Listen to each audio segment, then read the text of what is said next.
काय मग काय चाललंय? मी बघा कशी सुस्तावली आहे. किती दिवस झालं व्लॉग पण करत नाही, इच्छाच होत नाही, मोबाईलच हातात पकडावं असं वाटत नाही. बट आज म्हटलं करूया, आजपासून ट्राय करूया रेग्युलर करायचा. आणि आज होता गुरुवार. बघा मी काय खाते, कुडुम कुडुम खाणार उपवासाचं चिप्स, आणि ते पण पप्पानी बनवले आणि सासूबाईंनी तळून दिले मला. ले बाबा एकदाची ऑफिसमधून खूप थकली.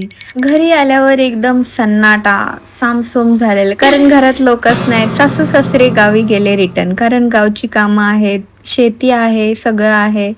गावाला पण घर आहे, ते सोडून नाही चालत. आणि हे बघा किचन मध्ये चावी, हे नक्की सासरी बुवांचं काम दिसतंय.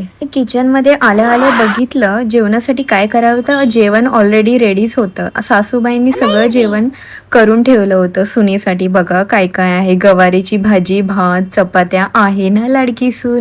मग काय असणारच, एकुलत्या एका पोराची एकुलती एक लाडकी सून जी मी आहे त्यांची. आणि मस्त पैकी इथे फ्रेश झाली. तेवढ्या शेजाऱ्यांनी मला आळूवडी, भजी आणि चपाती असं आणून दिलं. लगेच देवपूजा केली. म्हटलं आज गुरुवार आहे, देवपूजा आधी करावी. देवपूजा केली आणि मग लगेच जेवायला बसली. उपवास सोडला आणि मग स्वतःचीच कंपनी एन्जॉय केली. आजसाठी एवढंच. Thanks for watching. बाय.